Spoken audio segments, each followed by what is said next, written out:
You was listening to New Edition. It's Christmas all over the world. See, I read that. What was that? Like 19? What was that? No, that's 1980s. 18. No, 18. 18. Oh, he goes all the way back there. Lord have He was mercy. friends with Betty Franklin. Is that? Do they got stuff to No, drink over got there? problems. He stole my idea. I'm the one who gave him the key. Anyway, we're sitting here with James Yarbrough, ex-San Francisco, right?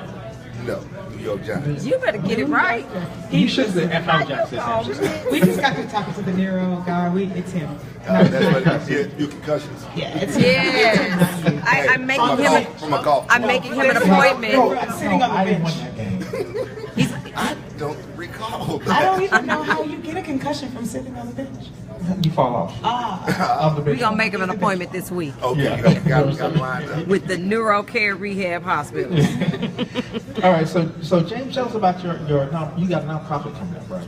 Yeah, well, I have one. I've had one for going on 12 years now. Okay, so tell us about your nonprofit. It's called GMB Outreach, and my whole objective is to teach kids the importance of nutrition, physical fitness, and finance, as well as leadership programs for fatherless children. And that was some kind of birth from me growing up in a project kid. Father was incarcerated, so initially I wanted to do incarcerated parents, but then I didn't want to put myself in a box because there are plenty of kids, whether they're incarcerated or not, who don't grow up with men in the house of good leadership. So I just wanted to give back because I had those coaches and things of that nature. It was a very big influence on me when I was growing up. So I just wanted to give back to those who were like me at that age. Okay. So name some of the, or what are some of the programs that you're offering within the community? Well, you know, we do of course, I'm an athlete, so I do a bunch of football camps for underprivileged kids. Don't charge them anything. I do completely free. I don't charge anything. Around the holidays, I always do going to the schools where I get kids who exemplify leadership, good character, good grades, where I give them brand new coats, hoodies, blankets, things of that nature. Just try to get back.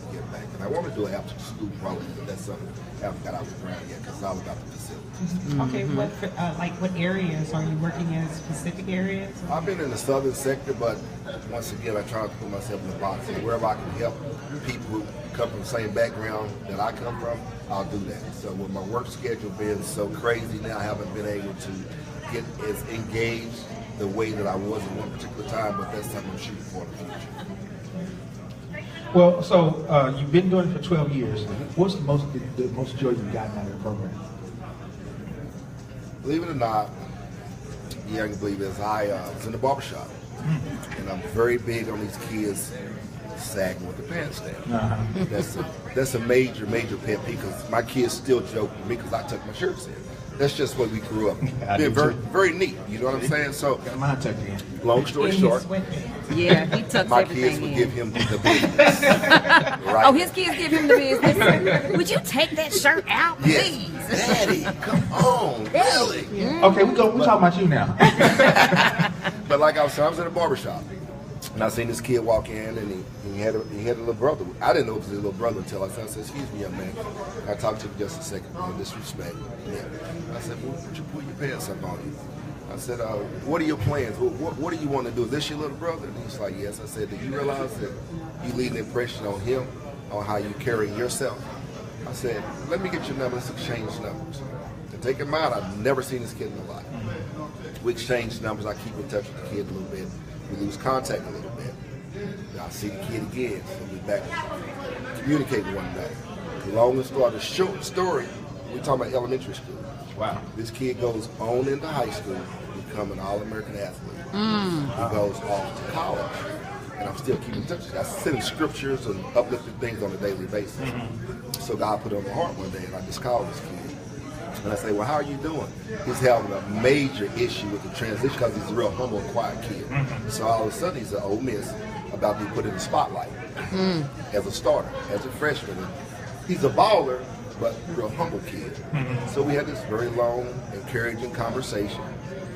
And maybe about a month later, I get a text from him. And he says, "Go look at this." And he talks about me at a press conference. And take in mind, I'd never met his parents. So I get a phone call. And she say, "Mr. Yarbrough." I said, "Yes, ma'am." She said, "His name is Quincy Adojo." She said, "This is Quincy's mother." And was like, oh, well, how you doing? She said, no, I've never met you. She said, now I've instilled a lot of things in my son, and I don't know if it's happened. She said, but I just want to thank you because he calls you his role model. Wow. And this kid grew up in a two-parent home. I'm talking about his mother's an accountant, his father does something in the dental industry. Come from a very affluent family, middle-class family. But to know that I'm impacting somebody's life who comes from a good background, but just by me just doing what God puts on my heart. Right. So, it doesn't matter what you look like. I see you as a young black man, then doing something I feel is unproductive for you and us as a people, then I'm just going to approach you in a proper way and try to have a dialogue with you. And with me stepping out on faith with what God put in my heart and on my mind at that particular time, it's been truly a blessing.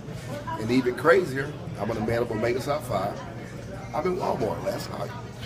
And I see, now crazy, and I see this kid, he has on the franchise. So I speak to him, we talk, let's exchange information. Look, so you're Quincy's brother? Wow. And I met his brother last night. And he said, you the one you used to text him all the time, especially when he's in school? I said, yes, he's getting ready to text him right now. So just look how God comes full circle. Wow. That's amazing. I just believe in giving back, man. Anything I can do to help a young black man or sister or anybody, not just necessarily of my color, but I'm one of God's kids, so we all God's children. But of course, I have an unique thing to be with people who look like me. Absolutely. Of course. So that story actually keeps you motivated on a consistent basis, especially with yesterday's meeting of his brother, which you actually met a long time ago. Oh yeah. When he was little. Oh yeah. Yeah. So something like that does keep you motivated. Well, once again, when you grow up with nothing and you're blessed to put in a position where God giving you a talent and an ability, it's a responsibility from the way I was raised to give back. But if we can get more people to get outside the selfishness and not be scared to approach the sister brother, you'd be amazing because they all want structure. They all want structure. You just got to be willing to sacrifice to live in that direction. Well, how can someone get in touch with you? I have a website, and then my number is 214. Slowly. It's an inside joke. I know. Oh, don't feel bad. My wife is the same way. When I was getting my pronunciations, I was like, told the preacher, go slow. But at any rate, it's 214-773-5023. My website is jboutreach.org. jboutreach.org. Okay. Make sure you give me information so we can put it on our website. And we can get back to yours website so we can get more people involved and get in touch with you. Absolutely. Yes, we need as many people to help our youth. Yes. Nowadays. They're calling. And another thing is, I believe in our kids and everyday people like us. Now, don't get me wrong, I'm a former athlete, so it's a platform. But I try to bring normal individuals. I don't want to get caught up in the stardom that they miss the point. Because I tell kids you have more of a chance of getting a neurological surgeon than you do a professional athlete or entertainer. And that's what all our youth want to do. And I don't have no problem with them having goals. Set goals. Make everything in reason. But I also have a plan B and a plan C and even D if things doesn't work out. Because your looks, your talents aren't going to last a lifetime. So what are you going to fall back on? So I always tell them, you're a student athlete, not athlete. Amen. Not for long. Not for long. Not for long, but take this in mind. I have an acronym I say stay focused. But my focus is for faith, obedience, commitment, understanding, and self-control. Listen, let me repeat it.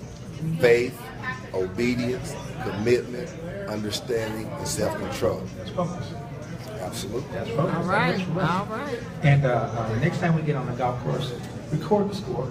Yeah, we'll do that. Yeah. Oh my goodness. Bench warmer. James, good seeing you again. Likewise, and I appreciate your time. Let's make sure we get your information so I can put it on the website, man. We gotta keep in touch. Absolutely. And we gotta have you on the show sometime. Okay. Yes, Well, God please bless. come Keep out. doing what you're doing because you're a vessel. A Amen. vessel. I'm a vessel. Amen.